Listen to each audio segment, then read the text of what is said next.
Le Tour des Clochers vous est présenté par la Maison du Bon Pasteur, EHPAD associatif au service des prêtres et des laïcs dans le quartier Saint-Donatien à Nantes.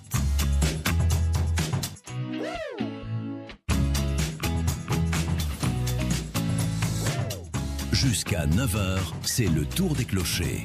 Partez à la rencontre de la paroisse et de la ville avec Tiffaine Cellier et ses invités.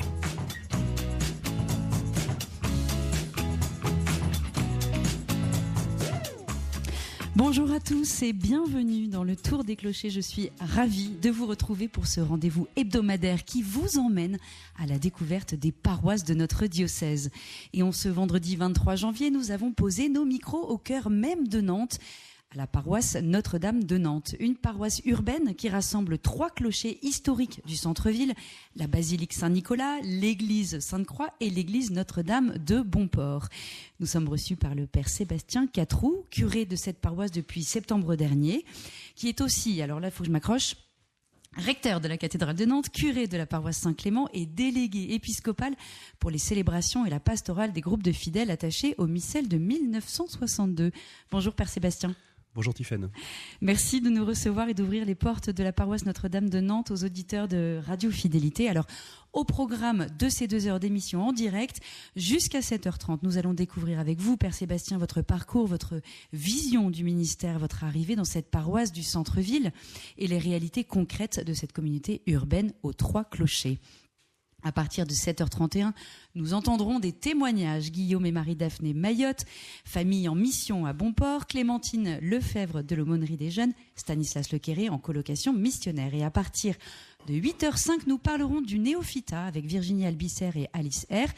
Puis de Sainte-Croix Écoute, ce lieu d'accueil pour les personnes en fragilité avec Marie Mitry. Et enfin, à 8h45, nous accueillerons Cécile Lavaux de l'association Lazare.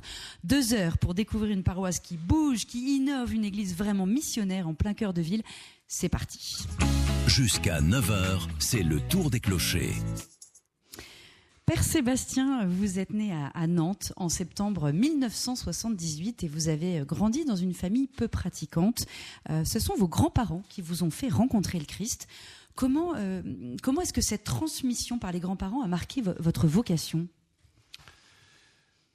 Je ne sais pas si c'est ma vocation qui a été marquée par mes grands-parents. En tout cas, c'est eux qui effectivement m'ont permis de vivre un peu les premiers pas dans la foi, même si assez rapidement j'ai été attiré par le Christ et que dès le primaire, finalement, la catéchèse dans l'établissement scolaire que je fréquentais m'a conduit à aller rapidement seul à la messe et puis à me préparer à la première communion. Puis ensuite, j'ai vécu quelques années un peu plus distantes du temps En primaire, vous d'adolescence. sentiez déjà que vous aviez envie d'être prêtre ? Pas spécialement. En tout cas, à 4 ans, à la basilique Saint-Nicolas, d'ailleurs, j'avais dit à mes grands-parents que je voulais faire comme le monsieur là-bas, qui était en blanc, mais bon, c'est un âge où on veut faire beaucoup de choses, un peu originales. Et puis, c'est à l'âge du lycée que j'ai commencé à prendre un peu plus au sérieux ma foi et à pratiquer, là encore, plus intensément, à rejoindre l'aumônerie du lycée Saint-Félix, où j'étais scolarisé. Et puis, c'est au cours de mes études de droit que j'ai finalement fait une véritable rencontre avec le Christ lors une marche, pèlerinage avec des jeunes de la paroisse Saint-Félix. Et voilà, rencontre décisive avec le Seigneur qui m'invitait à me poser la question finalement, qu'est-ce que je fais de mon baptême, à part la pratique dominicale. Et c'est là que j'ai commencé à m'investir dans diverses dimensions de la foi, formation d'abord, parce que je me sentais finalement peu armé pour la vivre et en parler, et puis également dimension caritative avec Saint Vincent de Paul Jeune ou encore l'hospitalité nantaise. Et vous avez fait des études de droit à Nantes avant d'entrer au séminaire Saint-Jean, puis à l'Institut catholique de Paris. Oui. C'est ça, donc du droit à la prêtrise. Exactement. Et vous avez été ordonné prêtre en juin 2006. Vos premiers pas de prêtre se sont faits à Paris, à la paroisse Saint-Antoine des 15-20. Qu'est-ce que vous avez, comment est-ce que vous avez vécu cette première expérience parisienne ? Ma foi, très bien. Bon, je suis un petit Nantais, donc j'avais jamais vraiment bougé de Nantes, et ça a été l'occasion, avec cette expérience du séminaire de l'Institut catholique de Paris, séminaire des Carmes, de vivre 4 années très riches. Voilà, découverte une autre église locale. Alors évidemment, c'est un milieu très urbain, ce qui me correspond assez bien.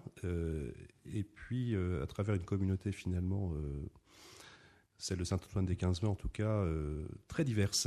Ouais. Voilà, c'était très agréable de faire ses premiers pas de ministère dans cette communauté, marquée aussi par une vie fraternelle avec les prêtres qui y résidaient, qui étaient missionnés. Vous êtes revenu dans le diocèse de Nantes en 2007 et vous avez été vicaire à Saint-Philbert de Grandlieu et Legé pendant 5 ans. Je vous apprends rien. Puis à Guérande et La Turballe pendant 6 ans. Et là encore, qu'est-ce qui vous a marqué dans ces années de vicariat ? Alors là, c'était en milieu rural et semi-rural. On change complètement en fait. On change complètement, effectivement. Je ne vous cache pas que ça a été un petit peu compliqué au niveau de la transition. Oui. Voilà, découvrir, moi qui aimais fréquenter les librairies du boulevard Saint-Germain tard le soir. Bon, oui. C'était un peu En plus effet. compliqué, mais ça a été vraiment de très belles années. Très très belles années à travers les rencontres que j'ai pu vivre, notamment l'investissement que j'avais au niveau de l'âge collège-lycée. Vraiment des moments très forts, très marquants pour mon ministère. Voilà. Et oui, parce que pendant 12 ans, vous avez exercé la pastorale auprès des collégiens et lycéens. Oui. Et vous disiez dans une interview en 2018 que le prêtre se fait ami, confident, conseiller. Qu'est-ce que ce ministère auprès des jeunes vous a appris sur le prêtre que vous êtes aujourd'hui ? Ou en tout cas le prêtre que vous êtes devenu ? Il y a d'abord la fraîcheur de la foi des jeunes, généralement, et leurs grandes questions aussi qu'ils se posent à cet âge-là, qui nous amènent, enfin qui m'ont amené en tout cas peut-être à réfléchir davantage sur certaines questions, pour pouvoir effectivement leur apporter des réponses. Et puis également, voilà, je vous disais, le compagnonnage en fait des jeunes est assez marquant dans cette période de mon ministère, qui a été marqué aussi, vous l'évoquiez, c'était un temps où j'étais vicaire, par l'expérience de 3 curés qui étaient à mes côtés, et ça a été aussi un temps très fort, avant de devenir soi-même curé, de découvrir à travers le ministère de confrères comme cela, finalement les visages que peut recouvrir ce beau ministère curial. Et oui, parce que vous parliez aussi de pastoral aux périphéries. On rejoint le pape François, aller à la rencontre de ceux qui sont loin de l'Église. Et vous disiez, le prêtre est envoyé vers tous. Il est attendu plus qu'on ne pourrait penser.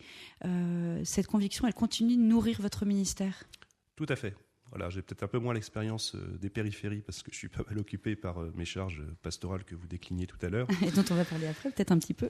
Mais c'est toujours une joie finalement d'aller à la rencontre, ou du moins de rencontrer des personnes qui peut-être ne sont pas proches de la foi, et qui pour autant se posent eux aussi évidemment des questions existentielles. Et de voir qu'au cœur de toute vie humaine, finalement, il y a toujours cette espérance qui est là, finalement. Ouais. Alors oui, depuis septembre dernier, vous cumulez 3 responsabilités, curé de Notre-Dame de Nantes, curé de Saint-Clément et chanoine recteur de la cathédrale Saint-Pierre et Saint-Paul, fraîchement rouverte. Vous êtes aussi délégué épiscopal pour la liturgie de 1962. Alors ça, c'est quand même, c'est un petit peu abscon pour certains. Et vous accompagnez la fraternité sacerdotale Saint-Pierre. Alors, comment vous articulez toutes ces missions ? Et peut-être un petit point sur la liturgie de 1962. Alors, c'est une liturgie qui est célébrée dans le diocèse en divers lieux, évidemment à la paroisse Saint-Clément de manière historique, et puis également, depuis que le pape Benoît XVI avait élargi la possibilité pour les prêtres de célébrer cette messe, sur la côte, à côté de Guérande, avait été instituée une messe estivale, voilà, pour le cœur de la saison estivale, pour rejoindre des fidèles attachés à cette forme de liturgie. Donc c'est là que j'ai commencé à célébrer cette messe. Et puis ensuite, dans la paroisse suivante où j'étais curé, également du côté de Pornic, il y avait cette messe estivale. Voilà. Bon, ça m'a conduit assez naturellement, finalement, lorsque je suis arrivé à Saint-Clément, à la demande de l'évêque, de célébrer aussi pour la communauté traditionnaliste une messe mensuelle. Voilà, et d'établir ce lien finalement entre l'évêque et les fidèles qui sont attachés à cette forme. Voilà, donc ça c'est cette délégation épiscopale, elle est liée à la décision du pape François en 2021, voilà, à travers son motto Proprio Traditionis Custodes, gardien de la tradition, qui restreint la possibilité de célébrer la messe tridentine et qui demande à l'évêque de chaque diocèse de désigner un prêtre comme son délégué, à la fois pour célébrer cette messe, ou du moins superviser les groupes qui la pratiquent. C'est le cas de la fraternité Saint-Pierre. Voilà. Et alors justement, comment est-ce que vous arrivez à articuler toutes ces missions ? Parce que ça paraît quand même très lourd de pouvoir porter tout ça. 2 paroisses, plus tout ce que j'ai pu dire, la cathédrale et la liturgie de 62. Alors je le dis assez bien parce que je suis un homme qui aime l'éclectisme, donc je passe d'une réalité à l'autre avec finalement beaucoup de joie, d'une certaine façon, et puis une certaine facilité.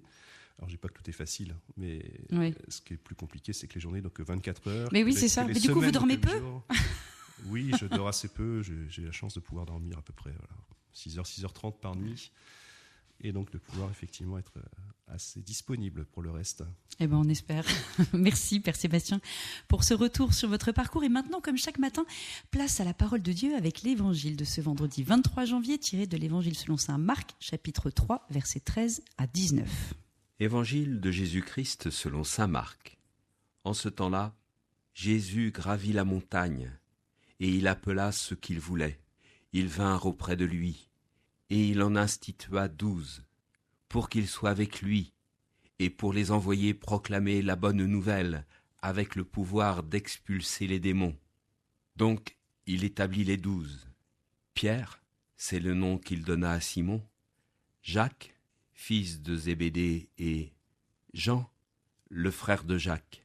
Il leur donna le nom de Boanerges, c'est-à-dire fils du tonnerre, André, Philippe, Barthélemy, Matthieu, Thomas, Jacques, fils d'Alphée, Thaddée, Simon, le zélote, et Judas Iscariote, celui-là même qui le livra. Chers frères et sœurs, ce vendredi, nous sommes invités à méditer sur la miséricorde des dieux qui nous appelle à la conversion et à la réconciliation. Dans la première lecture, David a l'occasion de tuer Saül, son ennemi, mais il refuse de le faire car il respecte l'onction de Dieu sur le roi.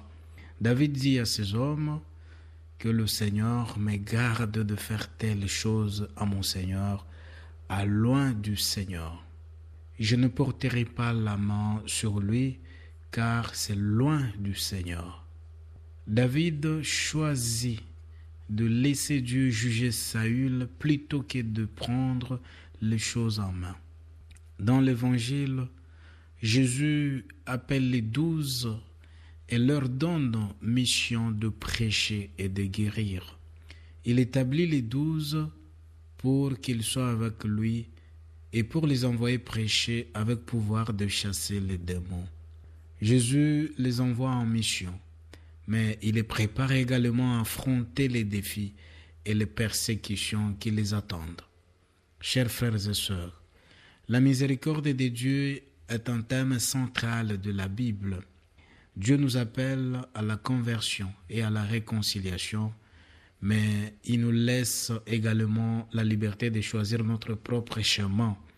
La décision de David de ne pas tuer Saül est un exemple de la miséricorde qui nous est offerte par Dieu. Jésus, en appelant les 12, nous montre que la mission est un appel à la conversion et à la réconciliation, mais également à la souffrance et à la persécution.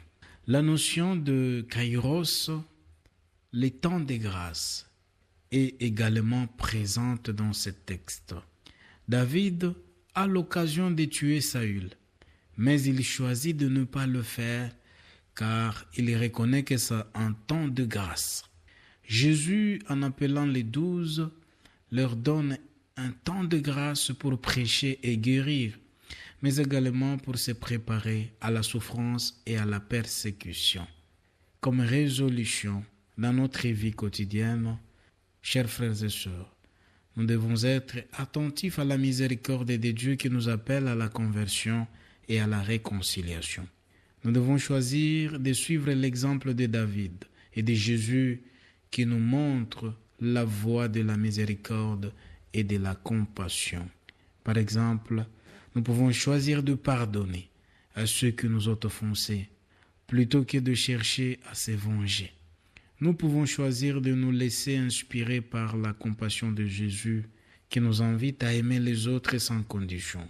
Nous pouvons choisir de prendre le temps de réfléchir sur nos actions et réfléchir sur nos motivations pour nous assurer que nous sommes alignés sur la volonté de Dieu. Amen.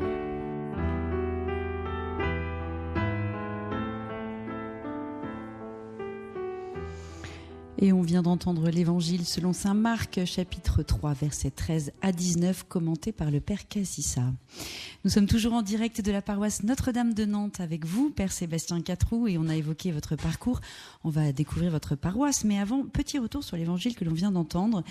Père Sébastien, cet Évangile où Jésus appelle les 12 et leur confie une mission résonne particulièrement avec votre propre parcours et avec cette paroisse urbaine. Comment vous l'entendez ce matin, cet Évangile ?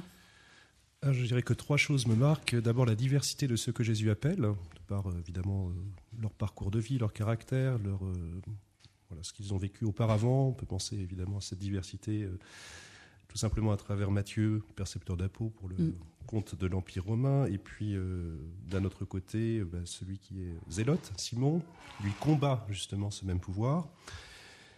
Ensuite, ce qui résonne en moi, c'est cet appel. Il appelle ceux qu'il voulait. Voilà, et je pense qu'à travers le parcours qui est le mien, à travers évidemment ce que je constate dans cette société un peu sécularisée, très sécularisée, où on se demande finalement pourquoi certains sont appelés, pourquoi certains sont baptisés, d'autres ne le sont pas.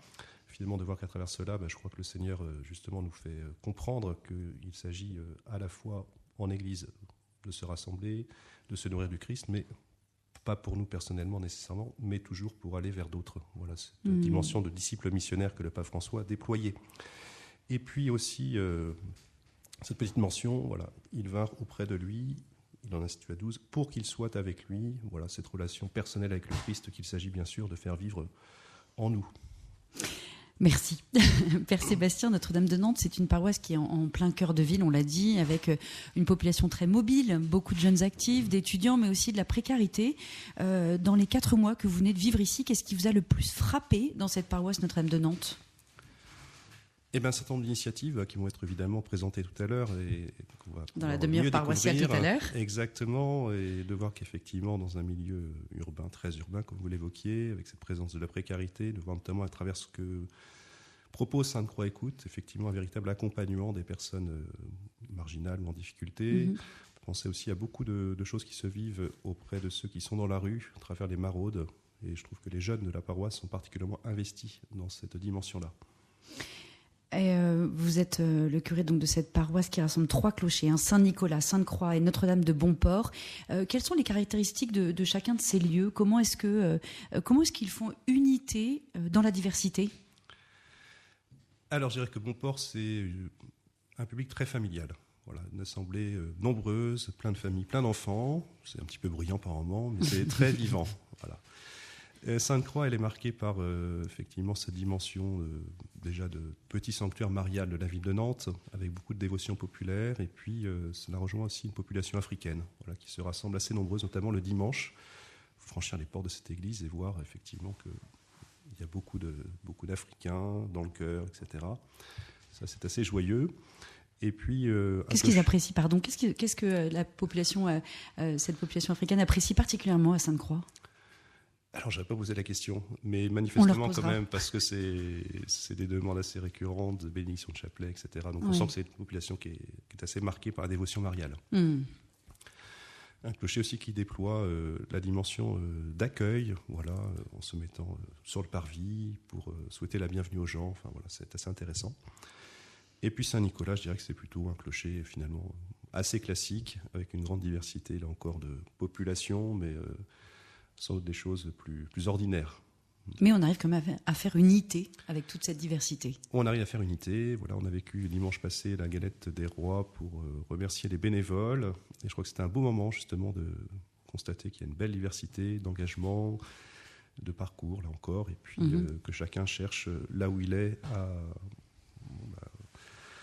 à faire son chemin. À faire son chemin, exactement, et de voir que tout ce petit monde a l'air de bien s'entendre, et ça c'est plutôt réjouissant. Ouais, et vous n'êtes pas seul, hein. Vous pouvez vous appuyer sur une belle équipe, 3 prêtres coopérateurs. Bien plus que ça. Bien plus. En tout cas, moi j'ai vu le père Bernard Charrier, Steven Durand, Dominique Redoulez, mais il y en a peut-être d'autres. Alors il y a aussi 2 prêtres étudiants. Et j'allais dire, moi j'en avais un, mais il y a 2 prêtres étudiants. Et puis sur Saint-Clément résident 2 de mes confrères qui sont également au service de cette paroisse. Le père Manuel Raguet et le père Mathias Samiot. Merci de les nommer. Et 2 diacres permanents, Hervé Mazurel et Xavier Brunier. Et puis vous avez évidemment Agnès Dubois, la coordinatrice pastorale paroissiale, qui nous a accueillis ce matin dans cette belle maison. Comment est-ce que cette équipe fonctionne au quotidien ? Alors, cette équipe, au quotidien, c'est vraiment effectivement la relation avec Agnès Dubois. Elle est le pilier. Elle est le pilier, du moins, on fait le point chaque jour pour s'assurer que tout va bien, répondre aux différentes questions du quotidien, tout simplement. Ensuite, l'EAP qui se réunit, elle, tous les mois, qui constituait un certain nombre de personnes. Nous sommes 14. Voilà. Il y a à la fois les familles en mission, Sainte-Croix, Notre-Dame de Montport. Ça va être une famille en mission dans chaque clocher, enfin dans les 2 clochers. Et voilà, un diacre, un coopérateur, un vicaire, moi-même et puis différents laïcs. Bon. Et puis il y a ce qu'on appelle l'EAPR qui se vit chaque vendredi matin. Donc c'est une équipe d'animation pastorale réduite. Ouais. Voilà, nous sommes 4 pour évoquer là encore effectivement ce qui s'est passé au cours de la semaine écoulée et puis d'envisager les jours à venir. Donc il y a une belle décision. Oui. Vous diffusez, enfin je veux dire, vous déléguez. On délègue, oui, évidemment. On ne peut pas tout faire, c'est certain. Dans votre édito du bulletin paroissial de l'automne 2025, vous évoquez votre prédécesseur, le père Loïc Lehuen, et le père Raphaël Sant'Agostini. Vous parliez d'une paroisse confiée dans la diversité des vocations et des sensibilités. Qu'est-ce que vous entendez par là ? Ce que j'évoquais d'ailleurs tout à l'heure, avec simplement Sainte-Croix qui est très diverse par rapport à d'autres réalités, notamment Notre-Dame de Montport. Voilà, c'est tout simplement cela. Voilà. Toute cette diversité enrichissante. Et d'ailleurs, vous écrivez que chacun, pour sa part, est appelé là où il est à faire briller la lumière de l'Évangile. Une très belle phrase. Concrètement, où est-ce que vous voyez les chantiers prioritaires pour cette paroisse avec toute sa diversité dans les mois et les années à venir ? Je veux dire peut-être davantage honorer la formation des adultes. C'est quelque chose qui revient assez régulièrement chez les laïcs engagés en disant finalement on fait beaucoup de choses, on vit beaucoup de choses, mais on a peut-être un déficit en termes de formation personnelle. Des gens qui veulent approfondir leur foi, notamment ceux qui sont liés à un engagement auprès des enfants dans la catéchèse par exemple, ou d'autres qui tout simplement peinent parfois à trouver les mots pour témoigner de leur foi et qui ont parfois peur aussi d'aller vers d'autres pour témoigner parce qu'ils n'ont pas les mots, du moins ils pensent ne pas les avoir, pour dire cette foi et répondre aux questions qui leur sont posées. C'est toujours important de se former quand bien même on est dans cette église pour avoir, comme vous dites, les mots justes. Est-ce qu'il y a d'autres chantiers que vous voyez à mettre en place prioritairement ? Je ne sais pas si prioritaire, mais en fait c'est aussi mettre en place les directives, les orientations diocésaines qui nous ont été données par notre évêque il y a 2 ans peut-être, pour notamment davantage inclure de laïcs dans la gouvernance des paroisses, en constituant notamment un conseil pastoral missionnaire, plus large que l'EAP, pour finalement faire remonter ce qui se vit encore plus précisément et localement, et puis nous aider à discerner finalement quels sont les enjeux missionnaires pour ce territoire.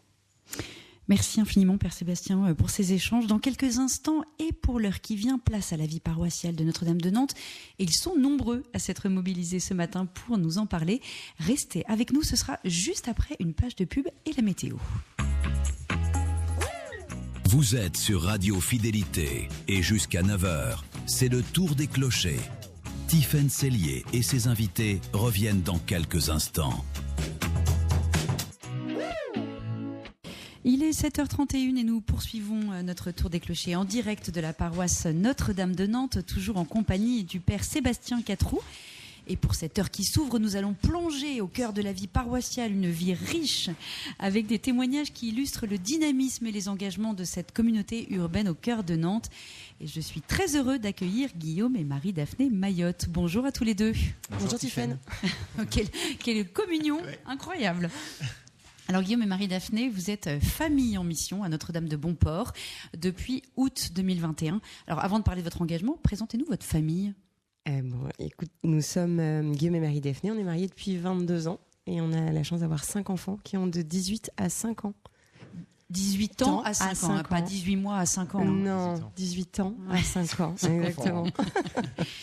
Alors, nous, on a déjà rencontré une famille en mission lors d'un précédent tour des clochers. C'était à Saint-Sébastien-sur-Loire. Vous concernant, Guillaume et Marie-Daphné, qu'est-ce qui vous a poussé, tous les deux, avec votre famille, à vous lancer dans cette aventure ? Qu'est-ce qui fait que vous avez dit oui ? Alors, on était déjà un petit peu engagés dans la paroisse. On faisait de la préparation au mariage, à laquelle nous participons toujours d'ailleurs. Moi, j'animais souvent les messes dominicales, à Saint-Nicolas pour le coup. Et nous avions vraiment soif de nous engager encore plus pour la paroisse, surtout pour la paroisse, et de chambouler peut-être un petit peu notre quotidien. D'ailleurs, oui, chambouler, mais radicalement notre quotidien. Oui, voilà. J'allais dire quand même pas qu'un petit peu. Oui, et finalement, l'aventure était assez, pour nous, assez simple, puisque on habitait déjà dans le quartier. Ouais. Donc, depuis combien de temps ? Et depuis notre arrivée à Nantes, en fait. On 2009. Est arrivé la première fois en 2009, exactement. Et vous vivez dans l'ancienne maison paroissiale. Exact. Avec vos 5 enfants. Exact. Vous êtes locataire de cette maison avec une mission confiée par le curé et l'EAP. Cette mission de 3 ans renouvelable, elle comporte quoi exactement comme engagement Qu'est-ce qu'on attend concrètement d'une famille en mission ? C'est très simple. C'est être une famille qui témoigne de l'évangile dans le quartier. Donc voilà, après on fait un peu ce qu'on veut. La mission est assez limitée, volontairement en fait. Pour laisser pouvoir ouvrir à pas mal d'initiatives. Oui. Alors bon, il faut quand même qu'on soit le relais du curé et des prêtres pour ce qui se vit dans notre quartier, et particulièrement sous le clocher de Notre-Dame de Bonport, parce que géographiquement il est peut-être un petit peu plus éloigné que les 2 autres clochers de la paroisse. Oui. On a aussi la responsabilité de coordonner les différentes réunions et activités qui peuvent avoir lieu dans les salles qui sont au rez-de-chaussée du presbytère dans lequel nous vivons. On doit également coordonner les équipes qui peuvent intervenir au sein de l'Église, commission de sécurité ou autre, mais ça c'est en bonne intelligence avec l'économe et d'autres personnes qui interviennent sur la paroisse. Oui. Et on est également membre de l'EAP, ce que j'ai précisé le Père Sébastien, et moi je suis membre de l'EAPR, donc une fois par semaine. Un bel engagement. Donc j'ai fait un peu de place dans mon emploi du temps professionnel pour pouvoir me rendre disponible. J'ai libéré un jour qui est dédié à la paroisse le vendredi. Et oui, on va revenir à votre vie personnelle, mais vous avez repris des initiatives qui avaient été lancées par la première famille, parce qu'avant vous, il y avait déjà une famille missionnaire. Le café du jeudi, le chapelet du lundi matin. C'était important pour vous de faire perdurer ces initiatives plutôt que de repartir de zéro? Ah ouais, essentiel. En fait, ça fait partie. Elle marchait bien. Et c'est des initiatives qui marchaient très très bien. Et puis, ça n'aurait pas de sens, si vous voulez, d'arriver de dégommer par principe tout ce qui a été fait. Surtout quand c'est des initiatives qui fonctionnent bien et qui permettent de vraiment créer du lien dans le quartier. Le chapelet du lundi, évidemment, puisqu'en fait, il n'y a pas de messe à Notre-Dame de Bonport le lundi matin. Et oui, ça, on le sait à Radio Fidélité, puisqu'on retransmet la messe de Notre-Dame de Bonport tous les jours, sauf le lundi. Exact. Donc voilà, c'était important pour nous de faire perdurer ça. Le café du jeudi, parce que, évidemment, c'est un petit rendez-vous pour les gens du quartier, où chacun se sent accueilli et où règne une bonne ambiance. Là, c'est géré par à chaque fois un binôme de jeunes femmes hyper dynamiques et qui ont vraiment à cœur d'ouvrir les yeux sur ce qui se passe dans le quartier. Et vous avez continué, mais vous avez développé des initiatives assez originales, les mercredis de l'Avent, façon patronage avec bricolage et visite d'EHPAD, la procession du 8 décembre, mais aussi les bières de paroisse. La blanche de Bonport, la IPA de Saint-Nicolas, la blonde de Sainte-Croix, avec un QR code sur les bouteilles. Racontez-nous la jeunesse de ce projet, alors, parce que c'est quand même assez incroyable. Et avec quel brasseur vous travaillez ? On avait trouvé l'idée hyper intéressante, et assez marrante, dynamique. On voulait se dire, l'église, c'est pas poussiéreux. Ça ici, non. C'est pas poussiéreux. Et en fait, c'est une initiative qui existe déjà. Qui a été créée par Boulogne, par la paroisse Sainte-Cécile à Boulogne. Et moi, avec beaucoup de culot, je les ai appelés et je leur ai dit, écoutez, voilà, l'idée est géniale. On avait déjà pensé à quelque chose, mais pas des bières, mais un peu sur le même thème. Et je leur ai dit, mais en fait, comment ça marche ? Qu'est-ce qu'il ne faut pas faire pour qu'on aille très vite, etc. Donc, ils m'ont donné plein de bonnes idées. Je les ai remerciés. Et voilà, Loïc Lehuen, à l'époque, nous a dit, mais go, allez-y, génial. On a appelé un brasseur, un tout petit brasseur, qui est sur l'ancien clocher de notre curé, donc à Guérande, d'ailleurs à Bas-sur-Mer, une toute petite brasserie, c'est deux retraités. Et ils ont trouvé le projet génial, un peu fou mais génial, et ils nous accompagnent depuis. Donc voilà, on a vendu l'année dernière 4000 bières. Ouais, quand même. Ouais, c'est sympa. Une évangélisation toute particulière. Donc n'hésitez pas à en parler, c'est super. Eh ben, c'est entendu. Et vous avez aussi créé de nouvelles choses, hein, notamment le chapelet des enfants, le mardi avec goûter, jeux et oratoire. Vous disiez que les enfants gèrent complètement leur chapelet. Comment elle est venue cette idée et comment ça marche ? Eh bien, c'était à l'issue d'une recollection paroissiale à l'île Bouchard. Eh bien, tout simplement, une paroissienne a dit en fait, c'est une excellente idée. Pourquoi est-ce qu'on ne ferait pas prier les enfants ? Et de fil en aiguille, alors évidemment, j'ai jamais monté aucun projet toute seule. Hein. Il y a toujours des équipes et on est très très bien entouré. Eh bien, on a imaginé ça, mais alors c'est extrêmement simple et facile à mettre en place. Là où on habite, on a la chance d'avoir un jardin. Donc, on a proposé à l'issue de la classe le mardi après-midi d'accueillir les enfants, exactement les enfants, leur proposer un goûter parce que c'est important après la classe, de se dégourdir les jambes dans le jardin et ensuite d'enchaîner avec un chapelet. Et c'est extraordinaire. Alors pour ceux qui ne savent pas lire, si finalement ce sont ceux qui maîtrisent la lecture qui lisent les mystères, et après on les aide avec leurs doigts ou avec le chapelet, ça dépend des enfants, mais en tout cas ils ont vraiment à cœur d'animer ces dizaines et on se fait édifier. Enfin, c'est touchant. Quand un enfant de 4 ans mène une dizaine, enfin, on est peu de choses, quoi. Et ça marche tous les mardis ou c'est plus ou moins Alors, c'est plus ou moins. On a des fidèles, mais la vie, en fait. Mais non, on est très content de cette initiative. Et votre projet le plus récent, c'est la transformation d'une partie de la maison paroissiale en foyer étudiant. Beaucoup de mètres carrés dormaient, me disiez-vous. Vous avez coupé la maison en 2 pour accueillir 3 étudiants depuis septembre et vous en cherchez un 4e, donc ceux qui nous entendent. Comment ce projet s'est imposé comme ça à vous ? Alors, il fallait qu'on mette en conformité le bâtiment, en conformité thermique et en conformité coupe-feu. C'était une demande du diocèse pour l'ensemble des bâtiments du diocèse. Et donc, on a isolé thermiquement, en coupe-feu, le rez-de-chaussée. Et il fallait également que ce rez-de-chaussée soit PMR. Oui, parce que, initialement, les toilettes PMR étaient au dernier étage où on habitait. C'était vraiment pas pratique. Donc, voilà. Et on en a profité, parce que c'est un projet auquel Marie-Daphné et moi réfléchissions depuis pas mal de temps, à créer un foyer en divisant, comme vous le disiez, la maison en 2. Donc, on a redistribué un petit peu le logement qu'on habitait. Et on a vécu un petit peu moins d'1 an de travaux. Voilà, dans la poussière, mais on est vraiment pleinement satisfait. Encore une fois, là, on a été entouré d'équipes de paroissiens qui s'y connaissent en couleurs et du coup nous ont conseillé pour les peintures. Enfin, voilà, c'était Vous n'êtes pas seul. Non, jamais. Non, c'est important. Et vous êtes, c'est quand même une mission qui demande du temps. Hein, et vous êtes, Marie-Daphné, à ESH, Guillaume, vous êtes ingénieur à votre compte. Comment vous trouvez le temps et l'énergie pour tout ça ? Et puis au fond, qu'est-ce que ça vous apporte ? 2 questions en une, parce qu'il ne reste plus beaucoup de temps. Et ça nous apporte énormément. C'est un peu court comme réponse, mais c'est vrai.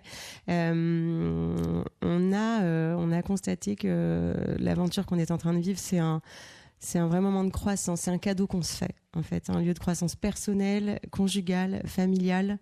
Et, il y a toutes ces dimensions qui sont touchées. Je pense qu'on avait aussi envie de montrer à nos enfants, enfin de vivre ensemble, pas de montrer, mais de vivre ensemble avec nos enfants, qu'une famille, on peut rajouter des dimensions supplémentaires, spirituelles, engageantes, et que finalement, c'est pas si compliqué. Évidemment, même dans un quotidien chargé. Voilà, exactement. C'est évidemment qu'on a un quotidien chargé avec 5 enfants, un travail et tout ça. Après, faut être un petit peu organisé, mais c'est pas compliqué, en fait. C'est pas si compliqué et c'est tellement riche. Eh ben merci Guillaume, merci Marie-Daphné pour ce témoignage enthousiasmant. Et on reste dans la dynamique des jeunes, Tiffany. Avec maintenant Clémentine Lefebvre, étudiante de 21 ans en histoire de l'art, qui va nous parler de l'aumônerie des jeunes de Saint-Nicolas. Voilà. C'est le tour des clochers. Bonjour Clémentine. Bonjour Tiffany. Alors, je l'ai dit, vous avez 21 ans, vous étudiez l'histoire de l'art et depuis juillet dernier, vous êtes en charge de la communication et des partenariats de l'aumônerie des jeunes de Saint-Nicolas. Comment vous en êtes arrivé là ? Une coïncidence, ça faisait déjà 1 an et demi que j'étais au sein de la team accueil des messes des jeunes de Saint-Nicolas. Et puis, de fil en aiguille, avec des discussions avec le père Jean-Baptiste Ciboulet, j'en est venu où il m'a proposé justement d'aller plus loin. La team accueil, c'est quoi au départ ? La team accueil, c'est un groupe de jeunes bénévoles qui vient donc les dimanches et mercredis soirs lors des messes pour accueillir, donner les livrets de chant, mais aussi pouvoir répondre aux questions, aux interrogations de tous les jeunes qui viennent et qui ne connaissent pas forcément la messe ou d'autres jeunes. Ça permet de sociabiliser, de créer un lien entre les jeunes, mais également les prêtres. C'est un peu les entremetteurs, on les reconnaît avec leur suite orange. Ah, cette aumônerie, elle est ouverte à tous les jeunes du diocèse et elle rayonne à partir de la basilique Saint-Nicolas. Qu'est-ce qui s'y passe concrètement chaque semaine ? Beaucoup de choses. Beaucoup de choses. Beaucoup de choses. Les mercredis, il y a des topos qui sont proposés avec des repas tirés du sac pour tous les jeunes pour tous les étudiants qui veulent et qui souhaitent venir à l'aumônerie. Il y a aussi des soirées rock qui sont proposées comme ce soir par exemple. Mais également, à côté de tout ça, on a l'aftermess qui n'est pas au sein de l'aumônerie et qui se passe au Cornichman, donc à 2 pas de la basilique Saint-Nicolas. Le pub qui fait l'angle de la rue, là, je l'ai vu en passant. C'est ça, absolument, où là, on a un partenariat avec eux depuis la rentrée 2025, avec l'happy hour, de l'ouverture à la fermeture pour nous, et on s'y retrouve après la messe du dimanche avec les prêtres et tous les jeunes. Et oui, c'est quand même des partenariats qui sont assez originaux, hein, avec le Cornichman, mais aussi avec Au nom du Père Bijou. Comment ces partenariats s'articulent avec la mission d'évangélisation ? Déjà, de les faire connaître eux, d'une part, parce que ce sont, par exemple, Au nom du Père Bijou est une petite marque qui est tenue par une dame, une maman d'ailleurs, d'une de nos paroissiennes nantaises. C'est tout simple.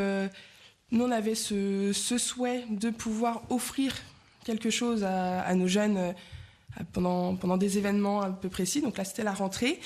Et également de faire connaître une marque artisanale d'ici.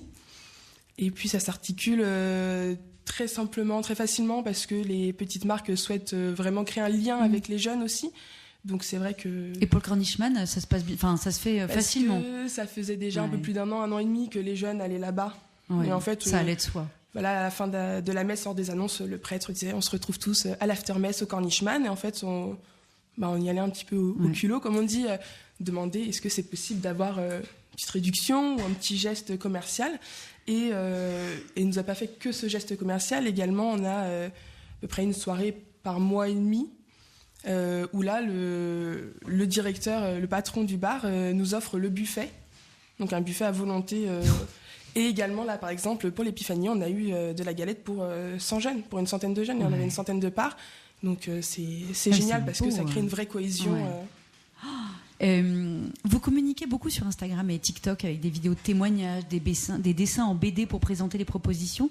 L'évangélisation par les réseaux sociaux, c'est vraiment efficace auprès des jeunes de votre génération ? Oh oui. Ça passe quasiment que par ça ?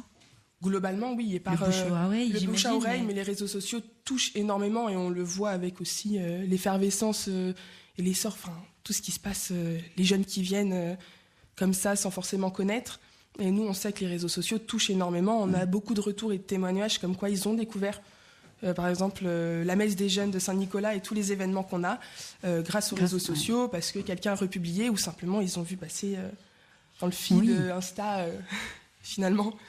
Mais alors, Père Sébastien, on voit que l'aumônerie des jeunes Saint-Nicolas attire beaucoup de jeunes de Nantes et même au-delà. Vous n'avez pas peur que cette attractivité, elle vide les autres paroisses de Nantes et des alentours de leurs jeunes ? Parce qu'on a même ici, là, autour de dans cette salle, les auditeurs ne le savent pas, mais il y a d'autres jeunes qui nous écoutent. Et j'en connais 2 à côté de moi qui, en fait, vont à la paroisse Saint-Nicolas parce qu'elle est très dynamique et du coup, ils désertent leur propre paroisse. Alors, je ne sais pas si ça risque, en fait, je pense qu'effectivement, ça répond à un besoin, à un certain âge, de se rassembler, assez nombreux, de se nourrir aussi, parce que la prédication est également à destination, plus particulièrement des jeunes qui sont chaque dimanche soir à Saint-Nicolas. Et je pense que c'est un temps aussi qui leur permet ensuite de rejoindre, j'imagine, dans quelques années, la paroisse où ils habiteront. Je ne crois pas qu'on ait une vocation à rester éternellement sur le clocher Saint-Nicolas avec les jeunes lorsqu'on est à un stade où on est marié, etc. Ouais, l'idée, c'est qu'après, peut-être, ils insufflent cette... Je crois qu'il y a une dynamique, effectivement. Cette dynamique. Oui. Ok, on espère. Hein. Il y a le petit chœur de 15-20 jeunes qui a chanté à l'ouverture de la cathédrale aussi. Ça, c'est encore une initiative que vous mettez en place. Vous avez aussi organisé la communication du jubilé à Rome pour le diocèse. C'est une sacrée responsabilité. Oui, on était une petite équipe responsable. Il y avait l'after movie qui était géré par une équipe et une équipe de 4 autres jeunes, un peu sur différents pôles à différents moments pendant le jubilé. C'était immense, c'était énorme de pouvoir communiquer et être un petit peu on était un peu les maîtres des souvenirs aussi de beaucoup de jeunes par les témoignages, mais également par juste tous les petits reels, les petites vidéos TikTok qu'on pouvait faire également. Puis même pouvoir communiquer pour tous ceux qui n'ont pas eu la chance de venir finalement. Les reels, je dis parce qu'il y a des auditeurs qui sont peut-être un peu plus âgés, c'est des petites vidéos courtes, des réels en français, réels, c'est ça? C'est ça, des petites vidéos entre 15 secondes, 1 minute sur Instagram. Oui. Alors, week-end, retraite, pèlerinage, vous dites que de grandes amitiés se créent et même des couples. Au-delà de l'aspect organisationnel, qu'est-ce qui fait que les jeunes s'investissent durablement dans cette aumônerie, selon vous, Clémentine? Parce que je pense qu'il y a déjà cette part de répétition d'événements aussi, beaucoup de choses, un dynamisme qui suit et qui est très présent, donc qui va, on va dire, fidéliser les jeunes à ces événements. Et puis, j'ai l'impression aussi une grande soif de découverte. Donc, parfois, il y en a qui débarquent un petit peu dans la religion sans forcément trop connaître ou même savoir ce que c'est un pèlerinage finalement, une retraite spirituelle ou autre. Et par ces événements, les jeunes sont curieux et donc s'y rendent et beaucoup même découvrent la paroisse Saint-Nicolas par tous ces événements, des retraites. Un ami qui va dire moi je pars en pèlerinage à tel endroit, ça te dirait de venir, et ça fonctionne énormément. Pour terminer, Clémentine, vous qui êtes une jeune catholique de 21 ans en 2026, qu'est-ce qui vous donne envie de consacrer autant de temps à cette mission d'aumônerie? Cette envie premièrement de faire grandir ma foi aussi, c'est une façon comme une autre de faire grandir ma foi et de me faire grandir moi-même en tant qu'adulte et jeune femme. Et cette envie, c'est rendre service déjà à l'Église, mais également pouvoir rendre service à ces jeunes qui ne sont parfois pas au courant et qui sont parfois un petit peu seuls. Ouais. Et la phrase « un chrétien seul est un chrétien en danger » est très vraie. Et justement, par tout ça, on fait venir ces jeunes-là qui sont seuls ou qui ont peur. Et donc, on les accueille chaleureusement autour d'un verre et quand ils veulent finalement. Merci Clémentine pour cet élan communicatif. En tout cas, si vous ne faites pas des études d'art, vous pouvez vous lancer dans la communication, je pense. Nous restons dans la dynamique des jeunes avec maintenant Stanislas Lequéré qui vit en colocation au prieuré Sainte-Croix. C'est le tour des clochers. Bonjour Stanislas. Bonjour. Alors, vous vivez donc, je le disais, en colocation au prieuré Sainte-Croix. Vous êtes étudiant à Centrale Nantes. Vous avez 22 ans. C'est votre 2e année en colocation. Comment ça s'est fait ? Comment ça s'est fait ? Je cherchais un logement, du coup, pour il y a 1 an. Et la colocation dans laquelle j'étais ne me convenait pas et je cherchais un autre moyen de vivre en communauté. Ouais. Et comment vous avez entendu parler de cette colocation ? Je me suis rapproché du père JB qui m'a indiqué qu'il y avait une coloc. Alors JB, c'est Jean-Baptiste Ciboulet. Jean-Baptiste Ciboulet, oui. Qui m'a indiqué qu'il y avait une coloc qui s'ouvrait. Et en plus, j'avais quelqu'un que je connaissais qui rentrait aussi dans cette coloc. Et je me suis dit, pourquoi pas moi ? Bingo. Alors combien vous êtes dans cette colocation du prieuré Sainte-Croix ? On est 5. 5 garçons. 5 garçons. Et les profils sont variés ? Oui, c'est assez varié. Moi, avec 22 ans, je suis un des plus âgés. Il y a aussi Antoine, qui est libanais, qui a 24 ans, qui a fini des études dans l'animation 3D, qui cherche actuellement un travail. Et sinon, après, les 3 autres sont plutôt jeunes, en sortie du bac, avec Cyprien, qui est rentré en première année à l'ESB, l'école du bois. Ouais. Il y a Com qui fait des études de sciences politiques à l'UCO. Et enfin, Edolan qui est en alternance, électricien en alternance.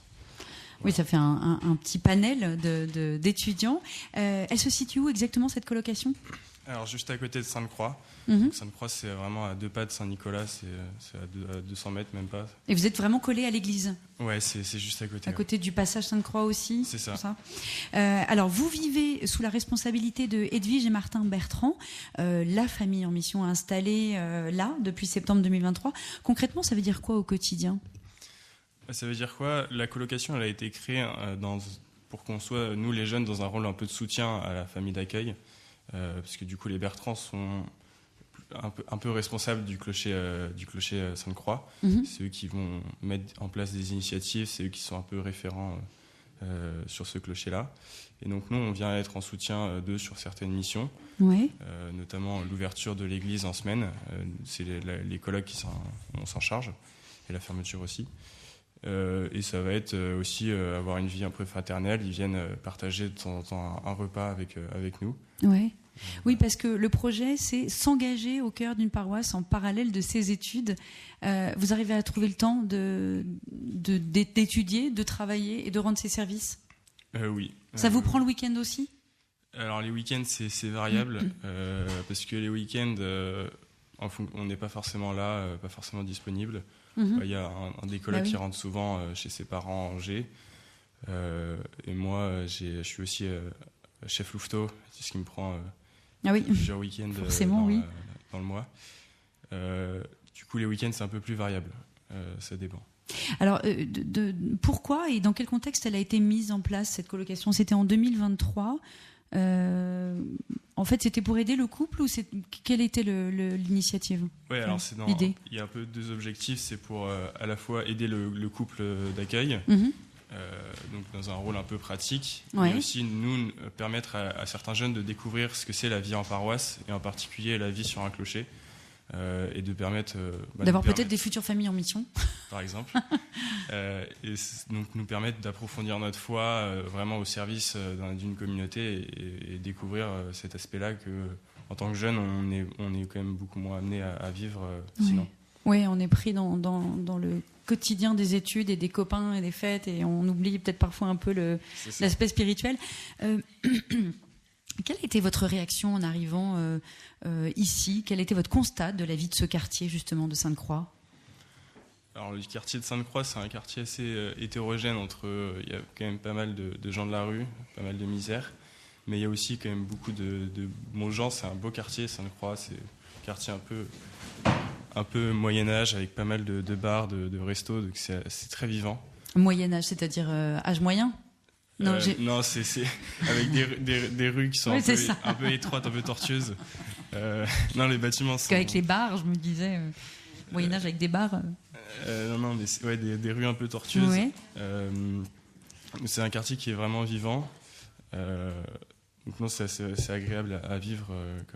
Et la communauté aussi qui va sur Sainte-Croix est assez hétérogène. Il y a pas mal une communauté africaine assez importante. Il y a des vieux. On en parlait tout à l'heure.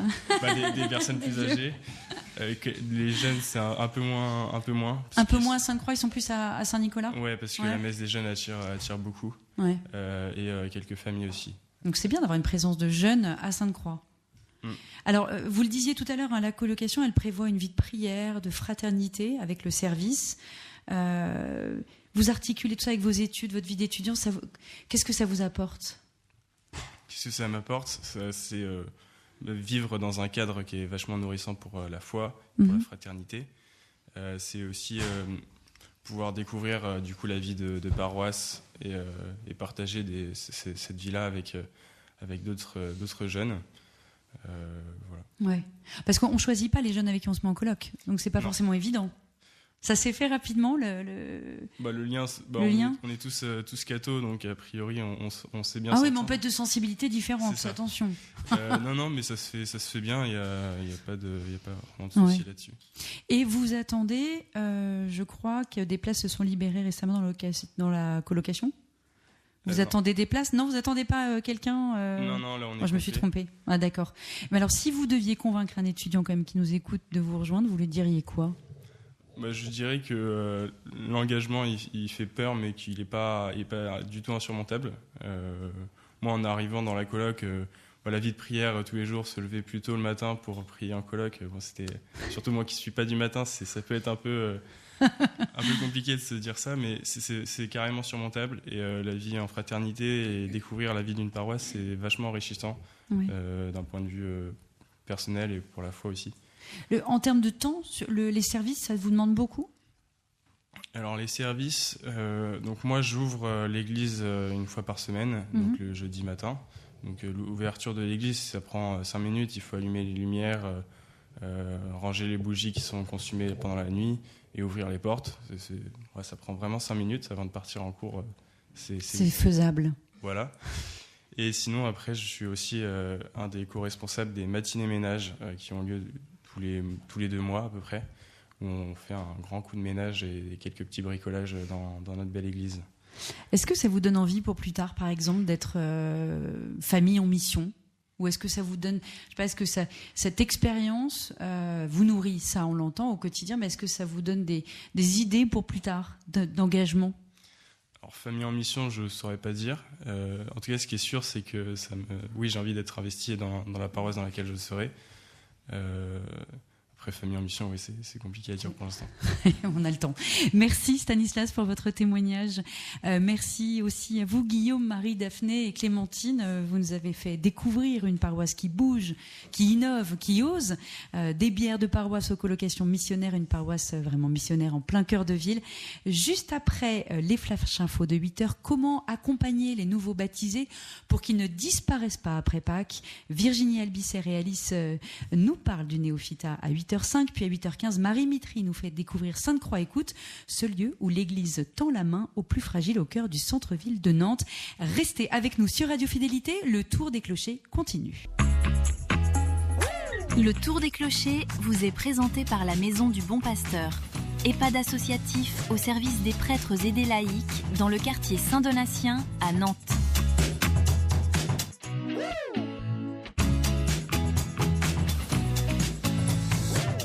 Jusqu'à 9h, c'est le Tour des Clochers. Partez à la rencontre de la paroisse et de la ville avec Tiffaine Cellier et ses invités.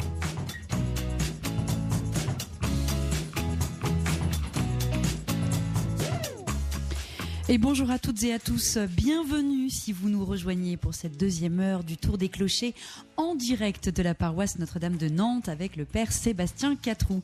Pendant la première heure, nous avons découvert le parcours du Père Sébastien, sa vision du ministère et nous avons entendu des témoignages de familles en mission, de jeunes engagés dans l'aumônerie et de colocations missionnaires, une paroisse qui bouge. Dans quelques instants, Marie Mitry et Daniel nous parleront de Sainte-Croix Écoute, ce lieu d'accueil au cœur du centre-ville où l'Église tend la main aux plus fragiles. Mais tout de suite, place à un sujet important, le néophyta, cet accompagnement des nouveaux baptisés adultes. Chaque année à Pâques, des milliers d'adultes reçoivent le baptême en France. Mais combien persévèrent dans la foi ou dans l'Église ? Comment les accompagner pour qu'ils ne disparaissent pas après la vigile pascale ?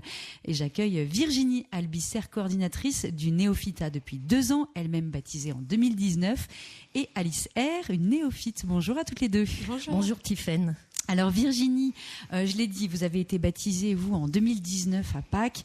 Quelle a été votre expérience justement après le baptême ? Qu'est-ce qui a manqué dans votre accompagnement et qui vous a donné envie de relancer le néophyta à Notre-Dame de Nantes ? Alors très bien. Non, alors déjà, je me suis trompée, excusez-moi, pendant l'échange, c'est en 2020, mais ce n'est pas trop grave. Oui, on a un an près, d'accord. C'est noté. Voilà. Mais c'est vous qui vous êtes trompée, c'est pas moi. Oui, c'est moi qui me suis trompée, je reconnais. Donc, en fait, qu'est-ce qui a changé après mon baptême ? Ce qui s'est passé, c'est que pendant le baptême, on est vraiment bien accompagnés. On a des équipes d'accompagnement ici qui sont très attentifs à notre bien-être. Et donc, une fois que le baptême a eu lieu, on retourne, j'ai envie de dire, quelque part dans la vraie vie. Et dans ce moment-là, eh bien, moi, personnellement, je me suis posé beaucoup de questions. Comment vivre ma vie de baptisée ? Et j'étais aussi à la découverte un peu de la vie chrétienne concrète, comment ça se vit au quotidien. Et donc j'avais besoin de continuer à apprendre et de continuer à vivre ma foi. Et Et c'est pour ça que pour moi le néophytat c'est quelque chose qui me paraît évident. Ouais. Père Sébastien, je suis désolée, je vous sollicite, mais le néophytat, ça existe dans beaucoup de paroisses? Eh bien, pour moi, en tout cas, c'est une première expérience parce que effectivement, c'est une question qu'on se pose. Comment accompagner les nouveaux baptisés, etc. Puis, généralement, on sèche parce qu'on n'a pas tellement d'idées. Donc, c'est pas fréquent encore. Je ne crois pas que ce soit fréquent. Une pensée qui émerge. Oui. Ok. Concrètement, le néophytat que vous avez mis en place, Virginie, c'est quoi? Comment il est structuré? Quels sont les objectifs? D'accord. Donc, je suis partie de mon expérience. Alors, nous étions deux quand j'ai repris le néophytat et l'autre personne a dû arrêter. Mais l'objectif, c'est de pouvoir continuer à apprendre tout en se détachant un petit peu du cocon dont je parle, dans lequel on est baigné pendant notre préparation au baptême, pour savoir qui on veut être en tant que baptisé et quel chemin on a envie de prendre, parce qu'il y a plein de possibilités. Notre baptême, chacun peut le vivre selon ce qu'il est. Et c'est se découvrir soi et découvrir aussi les possibilités que l'Église nous offre pour pouvoir grandir dans la foi. Vous dites justement, ma foi n'est pas rattachée qu'à un clocher. Oui. C'est un enjeu important pour les néophytes de trouver leur place dans l'Église universelle et pas seulement dans le cocon paroissial, comme vous dites. Oui, c'est ça. Alors, pour moi, c'était un enjeu important. Je pense que ça l'est en fait pour beaucoup de jeunes baptisés, quel que soit notre âge, parce qu'est-ce qu'on va connaître de l'Église quand on arrive? On va connaître les personnes qui nous accompagnent, on va connaître notre clocher, quelques paroissiens, et on va s'y attacher. C'est normal. On a découvert la foi et l'Église à travers eux, et donc c'est bien de les garder humainement en amis, mais ce qu'il y a, c'est que notre foi, elle doit se développer de l'intérieur et elle doit pouvoir vivre partout, dans n'importe quel contexte. Et oui. Alors, vous avez construit ce parcours sur 2 ans. Pourquoi 2 ans précisément? Alors, 2 ans, c'est pas vraiment... C'est un peu, quand on se pose la question combien de temps dure le néophytat, à cette question, il n'y a pas vraiment de réponse, parce qu'en fonction de la personne que je suis, le néophytat peut durer peut-être 3 mois, j'exagère peut-être 5 ans, mais voilà, officiellement, on entend dire que c'est 2 ans pour pouvoir bien grandir dans la foi. Prendre son envol, c'est quelque chose qui semble bien. Les néophytes, sur parcours de 2 ans, ils peuvent arrêter en fait quand ils veulent. C'est bien de continuer jusqu'au bout, mais si à un moment donné, le néophyte il dit je me sens bien dans ce que je fais et j'ai envie de vivre ma foi ailleurs, il n'y a pas une obligation d'aller ce parcours jusqu'au bout. C'est le cas dans notre équipe. Et donc, je me souviens plus de la question. Non, mais c'était ça, c'est pourquoi 2 ans. On va parler de ce qui se passe concrètement lors de ces rencontres. Avant, Alice R, vous êtes néophyte. Oui. On revient un peu en arrière. Vous avez été baptisée à Pâques 2024 et vous vous êtes mariée à Saint-Nicolas en octobre dernier. Oui. Félicitations. Merci. Le baptême, c'était une envie de longue date, vous me disiez. Oui, c'est ça. C'était quelque chose qui était là depuis longtemps, sans que je sache vraiment toujours mettre des mots dessus, et puis ça a mûri avec le temps, au fil des années, avec les relations, au fil de la vie en fait, des rencontres. C'est parce que vous venez d'une famille qui n'était pas croyante, ni pratiquante? Pas pratiquante, ouais. Non. Et puis le baptême est arrivé assez naturellement, comme une évidence en fait à ce moment-là, et puis aujourd'hui ça s'inscrit pleinement dans ma vie, et y compris dans le projet du mariage. Et bien justement, qu'est-ce qui change dans votre vie quotidienne depuis que vous êtes baptisée? Le baptême, c'est vrai que c'est un moment qui est très fort. On est très accompagné. C'est un moment qui est très joyeux. On se sent vraiment accueilli, on se sent vraiment porté. Et puis après, il y a la vie de tous les jours, le travail, les relations, les questions. La foi, ça ne reste pas un moment à part, mais ça s'inscrit vraiment dans le réel. Et pour moi, le baptême, ça change surtout le regard. C'est une autre manière d'avancer, plus confiante, plus habitée, même dans des choses simples de la vie. Vous vous sentez moins seule. Voilà. Alors justement, concrètement, il consiste en quoi le néophytat? C'est quoi ces rencontres? Qu'est-ce qui se passe? Alors, je pense que la première rencontre, le fait que je dise, moi, je suis aussi une baptisée adulte et c'est pas si vieux que ça. À la première rencontre, on s'est dit qu'est-ce que c'est? Quelles sont les questions qu'on s'est posées pendant tout ce catéchuménat qu'on n'a jamais osé poser à nos accompagnateurs pour diverses raisons, et qu'on a envie pour lequel on a envie de trouver des réponses ou en tout cas de mieux comprendre. Et donc, la première fois qu'on s'est rencontrés, on a posé toutes les questions ensemble, on s'est posé les questions. Et bien sûr, c'était pas à moi d'y répondre parce que je connaissais pas forcément les réponses. On a fait intervenir des prêtres ou des laïcs par rapport aux thématiques. Et ça, la première année, c'était vraiment s'ancrer, répondre à ces inquiétudes, ou au moins trouver des pistes. Et puis, la deuxième année, on est parti plus sur comprendre qu'est-ce qui existe autour de nous au niveau de l'Église, la paroisse, le diocèse, les communautés religieuses, les mouvements. Donc, la deuxième année, c'est plutôt de découvrir l'ouverture. L'ouverture, voilà, tout à fait. Alice, votre parcours de néophyte que vous vivez en ce moment, qu'est-ce qui vous apporte ? Alors déjà, la préparation au baptême, elle dure environ 2 ans. C'est 2 années où on est vraiment accompagné, entouré avec des personnes qui vivent la même chose que nous, qui attendent la même chose que nous. On avance avec un groupe qu'on voit régulièrement, une fois par mois. Et quand cette étape s'arrête, c'est vrai qu'on peut ressentir un vide. En tout cas, moi, c'est ce que j'ai pu ressentir. Ça crée un manque. On peut se sentir un peu moins porté, parfois un peu plus seul dans sa foi. Et c'est pour ça que la création du groupe de Néophita répond à un vrai besoin qui est nécessaire, parce que ça apporte déjà une grande liberté de pouvoir poser des questions sans peur, sans se sentir jugé. On avance avec d'autres personnes, d'autres néophytes qui ont vécu la même chose que nous. Vous n'êtes pas forcément avec ceux qui ont été baptisés en même temps que vous. Non, alors ça peut, mais ça peut ne pas l'être non plus. Et tant mieux, ça ouvre finalement. C'est ça ouvre vraiment l'horizon.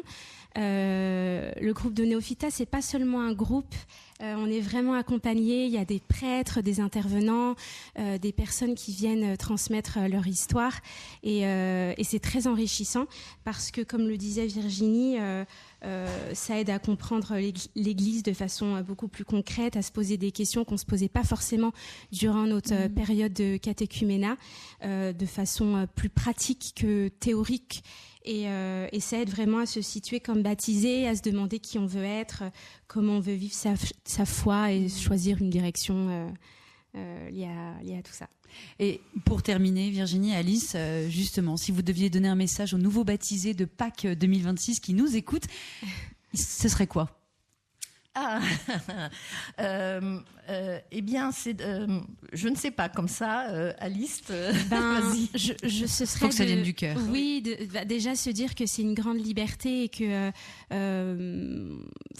c'est enrichissant de pouvoir échanger parce que moi, ce que j'ai pu ressentir, c'est un vide après, comme je le disais, après le baptême. Et donc voilà, vraiment la liberté de pouvoir échanger, et c'est de toute façon enrichissant. Donc créer un groupe de néophyta dans toutes les paroisses. C'est ça, et donc ça dure 2 ans, mais si on sent que 2 ans c'est peut-être trop pour nous, on peut arrêter. C'est vraiment en fonction de nos envies, et c'est vraiment ce qui crée une grande liberté. Et voilà, c'est super. Voilà, et chacun, une fois que le baptême ou la confirmation, parce que le groupe de néophyta, certaines personnes ont été baptisées il y a longtemps et donc font leur confirmation et donc rejoignent aussi le groupe de néophyta. Je crois que c'est vraiment en fonction de son cœur, c'est de savoir où on en est à ce moment-là. Le groupe de néophyta existe. Est-ce que j'ai envie d'y aller ? Est-ce que ça peut correspondre à mes attentes ? C'est pas une obligation. Et d'y entrer quand même, on y vit des choses. C'est vraiment assez fort au niveau relationnel, aussi bien pour moi en tant qu'accompagnant, parce que aussi je réponds à certaines de mes questions, et puis d'accompagner. C'est une vraie ouverture, et vraiment on espère que pouvoir se libérer et voler de ses propres ailes en tant que baptisé. Merci beaucoup Virginie, merci Alice pour ces témoignages précieux. On a bien compris que l'accompagnement des néophytes est essentiel pour que la vie baptismale ne s'éteigne pas après Pâques, un vrai défi pastoral. Et nous poursuivons maintenant avec un autre visage de la mission paroissiale en plein cœur de ville, l'accueil des personnes en fragilité. Nous en parlions tout à l'heure avec le Père Sébastien. Le centre-ville de Nantes connaît une insécurité croissante et en 2023, 2 religieuses ont même dû quitter le quartier à cause de ce climat difficile. Mais l'Église ne quitte pas pour autant les personnes en détresse. Au contraire, elle a créé Sainte-Croix Écoute, un lieu d'accueil à côté de l'église Sainte-Croix, porté par une vingtaine de bénévoles, un lieu où l'on tend la main, où l'on écoute, où l'on accueille. C'est le tour des clochers. Et j'accueille maintenant Marie Mitry, coordinatrice de Sainte-Croix Écoute depuis 2 ans, et Daniel, qui a été accueilli par Sainte-Croix Écoute. Bonjour à tous les deux. Bonjour Tiffaine. Alors Marie, vous coordonnez depuis 2 ans Sainte-Croix Écoute, un lieu d'accueil installé à côté de l'église Sainte-Croix, en plein cœur de Nantes. Vous êtes infirmière de formation avec une dizaine d'années d'expérience dans l'accueil de personnes en précarité. Comment est-ce que vous en êtes venue à cette mission ? Alors, cette mission, en fait, elle est arrivée parce qu'il y a eu un constat sur effectivement le centre-ville, à Sainte-Croix, beaucoup de personnes qui rentraient en précarité ou en grande fragilité psychique dans l'église, avec de mauvaises expériences où parfois on les mettait dehors parce qu'elles dérangeaient. Et donc par le pôle solidarité, il y a eu vraiment cette intuition qu'il fallait créer un lieu d'accueil. Et c'est vrai que ça a été une discussion en EAP dont je fais partie. Et moi, c'est vrai que tout de suite, j'ai trouvé que l'idée était extraordinaire. C'était tellement utile de pouvoir accueillir ces personnes. Les sœurs quittant aussi ce lieu, c'était un peu difficile. Et c'est vrai que de pouvoir rebondir et de pouvoir utiliser des locaux pour accueillir ces personnes, voilà, ça a été un peu une évidence. Oui. C'était donc créé en 2023. Comment vous avez pris le relais et structuré cet accueil ? Alors, il a été bien structuré en amont, donc par Virginie avec le pôle solidarité, et très aidé aussi par la diaconie du diocèse et la pastorale de la santé. On a été aussi beaucoup accompagné par la mission prévention de la ville de Nantes et la police municipale aussi, qu'on pouvait connaître pour avoir été dans des lieux d'accueil aussi avant avec eux dans les lieux où il y avait des personnes en précarité. Et du coup, c'est vrai que le projet s'est monté pendant à peu près 1 an avant de pouvoir ouvrir. Donc, ça a été quand même un travail d'équipe avant. Et puis, du coup, voilà, tout a été structuré pour faire un bon cadre aussi pour accueillir de façon correcte les personnes. Et puis, voilà, du coup, ça a pu ouvrir Vous avez, en 2023, pardon. En 2023. Vous proposez 3 permanences par semaine. Hein. Voilà, on a commencé par 2 et puis grâce aux bénévoles qui ont rejoint l'équipe, nous pouvons ouvrir 3 permanences par semaine, donc de 2 heures exactement, le mardi, le jeudi et le vendredi. Et comment ça se déroule une permanence ? Alors une permanence, voilà, c'est assez simple, c'est-à-dire qu'on est 4 ou 5 bénévoles, on a toujours un homme avec nous. On s'est calé sur le début de la messe, donc en général il y a une petite équipe qui part dans l'église et qui peut observer, qui reste au fond de l'église, qui prie et qui regarde s'il y a des personnes qui auraient besoin, soit qui sont en difficulté. Ça nous arrive de voir des gens qui sont en larmes au fond de l'église, donc voilà, on va vraiment être attentif au fond de l'église. Et pendant ce temps-là, il y a une autre équipe qui est dans les locaux et qui accueille des personnes, soit qu'on connaît déjà, soit on se met sur le perron et puis on rencontre des personnes qui passent et puis on les invite à venir rentrer dans les locaux. Et voilà, puis après, quand la messe est terminée, l'autre équipe revient, souvent avec quelqu'un. Et puis voilà, nous avons 2 pièces, donc on fait un accueil assez individualisé quand même, pour pouvoir laisser les personnes déposer leurs difficultés. C'est vraiment un lieu d'écoute. Ça arrive souvent que des personnes perdues ou en larmes entrent pendant la célébration ? Oui. Ou pendant la célébration se mettent... Parce que... en lisant, en parlant de fragilité, de précarité, surtout ce que j'aimerais, c'est qu'on fustige pas, qu'on ne se braque pas sur des personnes. On est tous fragiles, et donc au cœur d'une messe, on peut se sentir submergé et finir en larmes.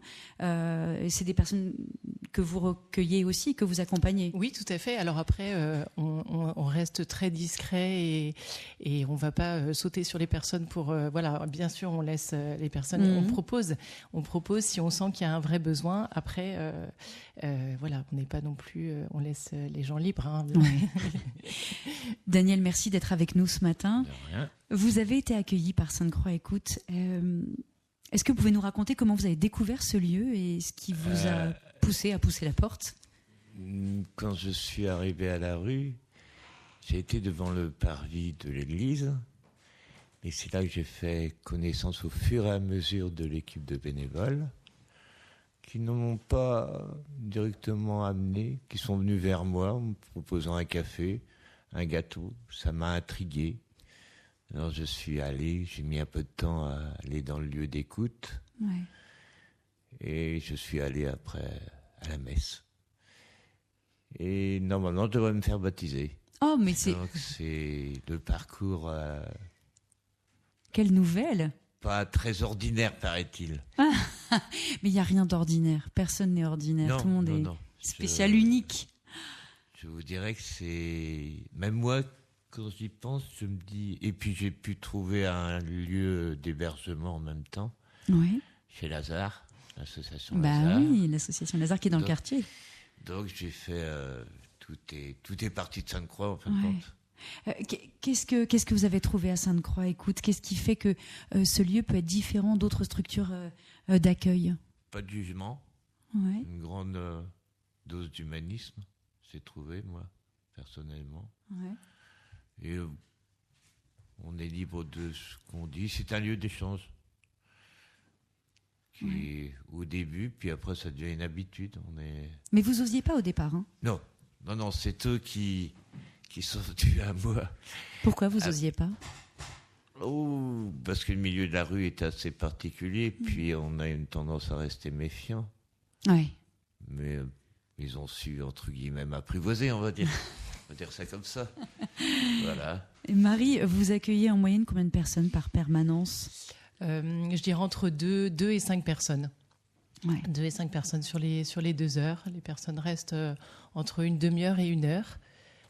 Et c'est vraiment un accueil personnalisé que vous avez en règle générale, c'est un accueil personnalisé. C'est ce qu'on a souhaité au départ pour que les personnes puissent être libres de leurs paroles et de déposer. En revanche, on a vraiment des moments où on sent on dit qu'on va faire salon. Donc on sent qu'en fait, il y a besoin d'un moment de convivialité. Et puis on est 3-4, il y a 3-4 accueillis. Et puis on mange une galette des rois, on partage, on rigole. En fait, on s'adapte beaucoup. C'est vrai qu'on sent que parfois il y a vraiment ce besoin aussi, parce que on a des personnes en fragilité, en précarité, mais on a aussi des personnes, je dirais, alors quand je dis fragilité, on a tous des moments où on peut être fragile. C'est tout à fait. Et parfois, quand on n'a pas d'accueillis, entre bénévoles, on s'écoute, on se dit vous allez m'écouter aujourd'hui parce que super. Donc en fait, faut savoir qu'on est effectivement tous un peu, on a tous des moments où c'est un peu difficile. Donc on accueille vraiment aussi des paroissiens qui sortent de la messe et puis qui ont envie de venir prendre un petit café. On n'est vraiment pas sur un type de personnes qu'on accueille. Tout le monde est accueilli avec et on avec précise plaisir.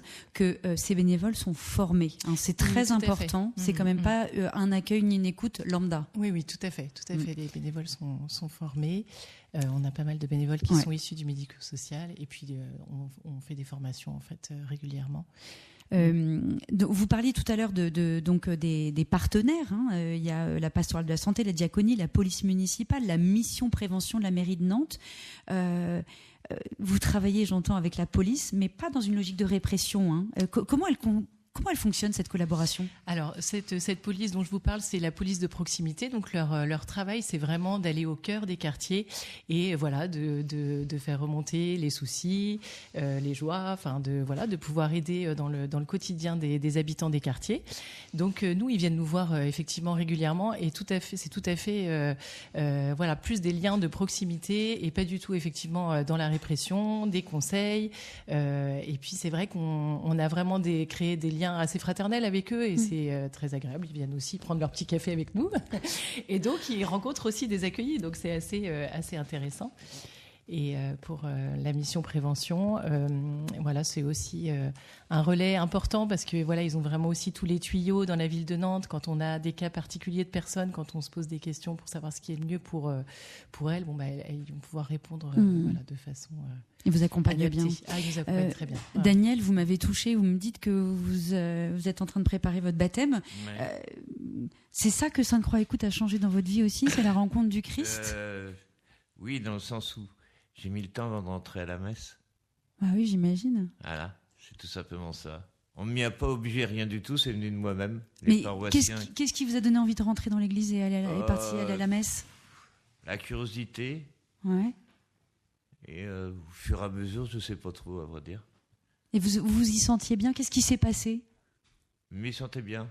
Ouais. Je ne pourrais pas expliquer pourquoi, mais c'est devenu addict, comme disaient les jeunes. Ah.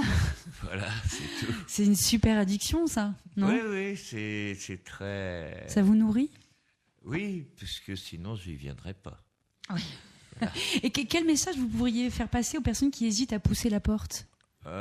Qu'il faut arrêter des idées préconçues. Ouais. Qu'il y a des gens derrière. Vous en aviez, vous, des idées préconçues avant ? Oh oui. Oui. J'ai un peu changé d'avis après.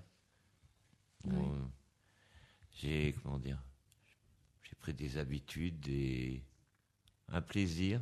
Comme je dis, je souffle. Je rentre avec mes soucis. Et j'ai l'impression de ressortir un peu plus léger. Ouais. Voilà. Et puis je viens taper le bout de gras avec les paroissiens. Ce qui fait que ça me change d'horizon habituel, c'est tout. Vous êtes toujours bien accueillis ? Ah oui, ça, il n'y a pas de problème. Non. Eh bien, dis donc, Marie, pour terminer, cette mission de Sainte-Croix Écoute, selon vous, elle révèle vraiment la vocation de l'Église en plein cœur de centre-ville ? Oui, c'est vrai que c'est un beau lieu de rencontre, je dirais. C'est vraiment, on fait des rencontres vraiment superbes, très intéressantes. Et puis c'est vrai qu'on a la chance d'avoir une belle équipe aussi, avec des personnalités très différentes, qui fait que voilà, je pense que ça marche bien. Et puis voilà, le Seigneur est avec nous dans cette mission, et c'est vrai que voilà, c'est une vraie joie. Eh bien, merci infiniment, Marie, Daniel, pour vos témoignages forts et inspirants.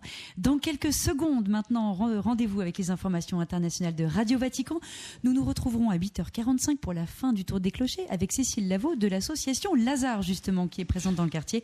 Restez avec nous sur Radio Fidélité. Il est 8h45 et nous sommes dans la dernière partie de ce Tour des Clochers en direct de la paroisse Notre-Dame de Nantes, toujours avec le Père Sébastien Catroux. Depuis le début de cette matinée, nous avons découvert une paroisse en plein cœur de ville avec ses 3 clochers, Saint-Nicolas, Sainte-Croix, Notre-Dame de Bonport. Une paroisse qui bouge, qui innove, qui accueille des familles en mission, des colocations étudiantes, le néophytat pour les nouveaux baptisés, Sainte-Croix Écoute pour les personnes en fragilité. Et pour terminer ce tour des clochers, nous allons rencontrer une association que nos auditeurs connaissent bien, qui incarne magnifiquement cette église au service des plus fragiles, l'association Lazare, présente rue du Refuge, en pleine hypercentre de Nantes, qui accueille des personnes sorties de la rue dans des colocations partagées avec des bénévoles. Et j'accueille Cécile Lavaux, co-responsable avec son mari Brice de la maison Lazare de Nantes. Bonjour Cécile. Bonjour Tiffaine. Et Daniel est toujours avec nous. Merci d'être resté. Oui, merci. Cécile, vous êtes co-responsable de la maison Lazare de Nantes depuis 1 an et demi maintenant. Hein. Comment vous êtes arrivée à cette mission avec votre famille ? Nous, on a commencé à réfléchir à un service à faire en famille avec nos enfants. Il y a quelques années maintenant. Les enfants commençant à grandir, on avait envie de s'investir avec eux pour se tourner un peu vers les autres. C'est pas évident de trouver quelque chose à faire avec les enfants. Et en fait, on nous a parlé de Lazare à ce moment-là. Et en fait, on est arrivé par le déjeuner de l'amitié qui a lieu 1 fois par mois, le premier dimanche du mois. Donc c'est un déjeuner qui accueille tous les gens qu'ils souhaitent. Donc il y a beaucoup de personnes de la rue ou en fragilité ou isolés, essentiellement, mais c'est ouvert à tous, tout le monde peut venir participer. Et en fait, il y a une dizaine de bénévoles qui viennent le matin pour préparer tout le repas, préparer la salle, etc. Et on ouvre les portes vers 12h30 voilà, pour que les gens puissent venir déjeuner. Et pour certains aussi, découvrir Lazare, c'est une façon aussi pour certains qui sont intéressés par la vie à Lazare, de découvrir un peu la maison, les colocs, et d'avoir un premier contact avec nous aussi parfois. Alors, vous vivez dans cette maison avec votre mari et vos enfants. Vous avez votre bébé qui est juste à côté. Merci d'être venu alors que vous avez un tout petit. Comment est-ce que votre vie de famille elle s'articule avec cette responsabilité de maison qui accueille 45 personnes ? Nous, en fait, on accueille 28 personnes à la maison, 28 places. Et il y a la deuxième maison qui est rue d'Aguesso, dans laquelle est Daniel, à côté de moi, et qui accueille, je crois, 14, si je ne me trompe pas, colocataires en studio. Et pour la vie de famille, ça... En fait, on se lance un peu dans l'aventure quand on arrive à Lazare. On ne sait pas exactement ce qui va se passer. Qu'est-ce que ça apporte à vos enfants ? En fait, c'est une richesse de la vie au quotidien avec des gens qu'on n'a pas choisis forcément, avec des gens de cultures très différentes, d'univers très différents. Et donc, c'est la vie quotidienne avec plein de gens. Donc, c'est très riche. Et puis, c'est partager vraiment la simplicité du quotidien avec les enfants. Voilà. Mais pour eux, c'est plutôt assez bénéfique dans le sens où ils ont quand même des partenaires de jeu un peu au quotidien. Donc, c'est quand même des parties de ping-pong, des jeux de société. C'est tous les vendredis soirs, on se retrouve pour dîner dans la maison. Voilà, c'est pizza chips tous les vendredis. Donc, ça, c'est un quotidien pour eux qui est... Ça, c'est quand même assez cool. C'est des petites choses toutes simples. Et pour eux, c'est un rendez-vous, en tout cas, qui sont tristes de manquer quand ils sont pas là. Et puis... Et voilà, c'est vraiment la vie ensemble, c'est très simple, mais Pour eux, en fait, c'est l'apprentissage de la vie. Un petit peu, ouais. Daniel, vous nous avez dit tout à l'heure que vous avez rejoint la maison Lazare. Comment ça s'est fait? Et ça fait combien de temps? Depuis le mois de mai, l'année dernière. Ça s'est fait avec Sainte-Croix encore. C'est eux qui vous ont proposé? Non, ils ont été par petites touches pour pas me braquer, on va dire. 2 bénévoles qui m'ont accompagné sans me dire qu'ils faisaient partie de Lazare. Oui, parce qu'autrement ça m'aurait fait... Ça vous aurait fait peur? Non, ça m'aurait bloqué. Ouais. Et ça s'est fait. Vous dites ça vous aurait bloqué, pourquoi? Parce que vous auriez eu peur justement qu'on vous attire dans cette maison? Oui, il y a peut-être un peu de ça.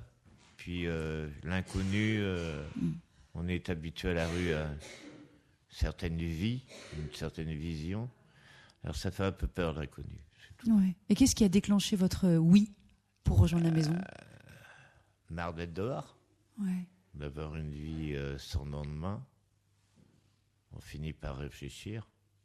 Ouais. Puis on saisit l'occasion, sinon ça ne sert pas à grand-chose. Vous avez visité la maison avant de vous y installer, justement? Oui, je suis allé, on m'a invité à dîner comme ça, il faut que je visualise. Je suis resté un petit peu sceptique, pour tout vous dire. Et jusqu'au jour où ils m'ont dit qu'il y avait une place, je n'ai pas réfléchi. Sinon, la rue j'aurais mal terminé à la rue, je pense. Ça fait combien de temps que vous êtes à la maison Lazare, alors? 6 ou 7 mois. Ça fait pas très longtemps, mais en 7 mois, il y a eu du changement entre ce que j'étais il y a 7 mois et maintenant. Ouais. Disons que chez Lazare, c'est pas une question de temps, l'hébergement. C'est une question d'arriver sur 2 tremplins. Ouais. D'arriver à quand le moment est venu, qu'on prend son envol, c'est tout. Pas plus compliqué que ça. Vous dites, Cécile, que, vous écrivez, nous gardons la maison depuis les bancs, on connaît tous nos voisins, leurs enfants, le nom de leurs chiens.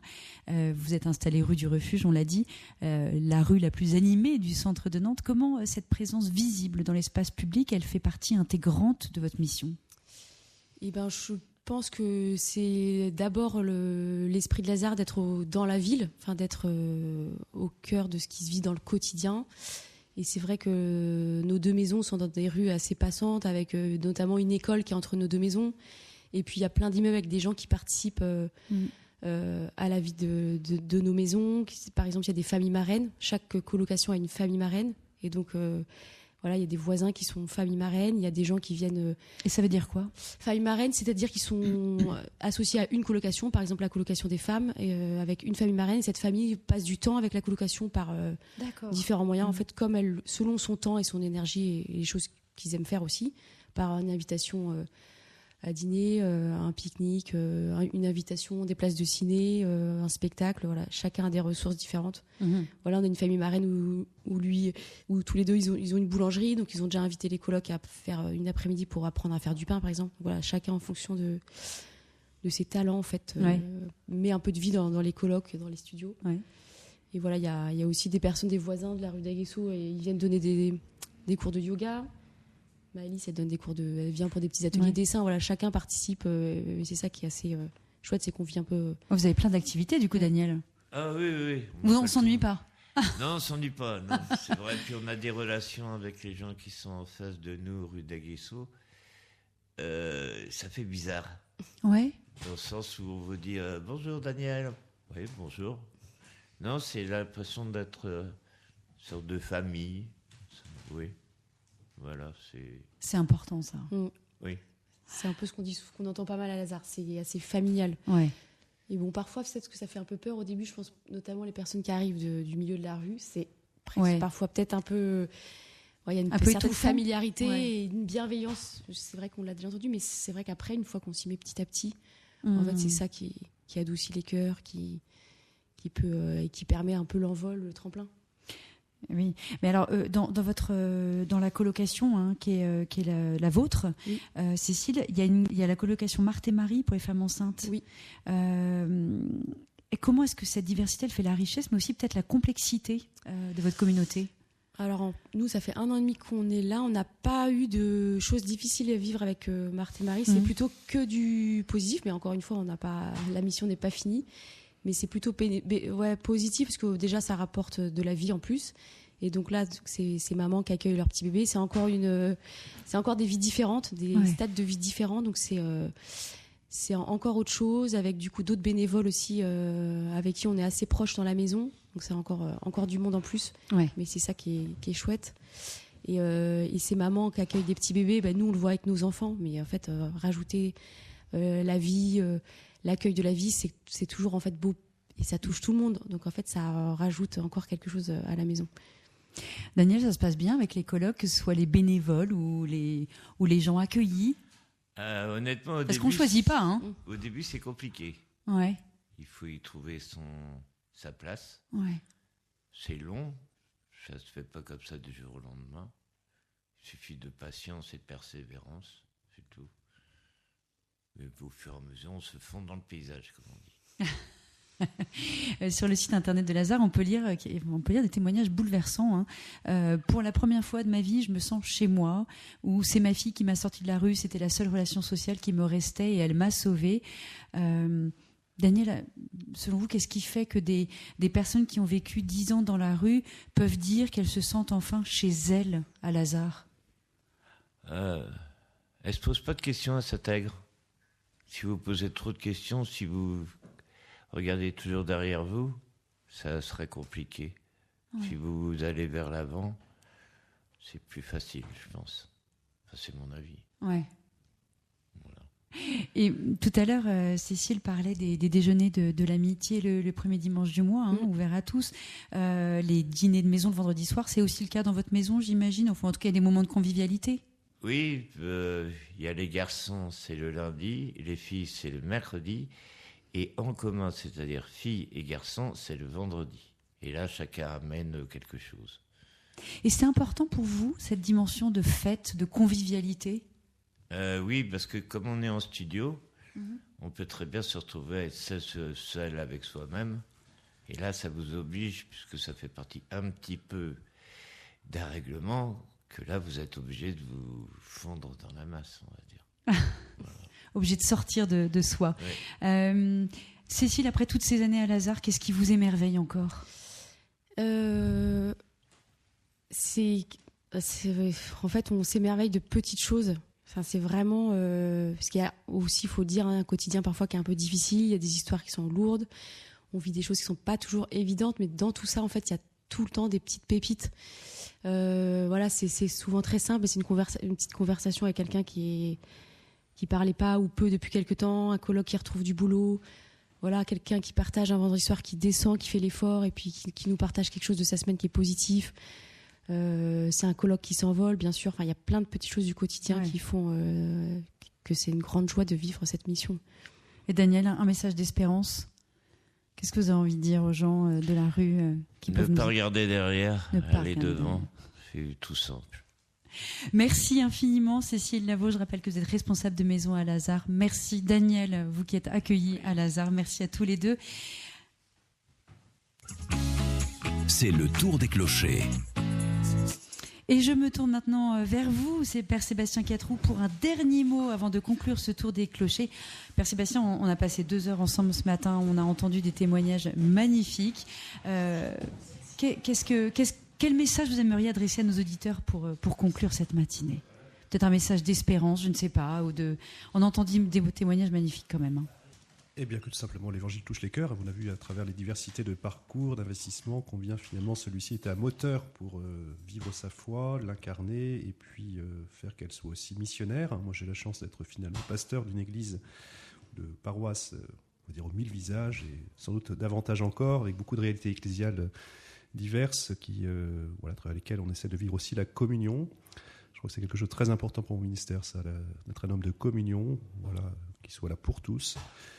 Et puis, je crois que c'est pas sans résonance non plus avec la semaine de l'unité des chrétiens que nous vivons aujourd'hui. Alors évidemment, on est dans le cadre de l'Église catholique diocésaine, mais voilà, je crois que ça dit aussi quelque chose d'une unité qui n'est pas une uniformité, mais à travers justement toutes ces réalités-là, de voir qu'il y a mille et une façons de vivre l'Évangile, et c'était très réjouissant.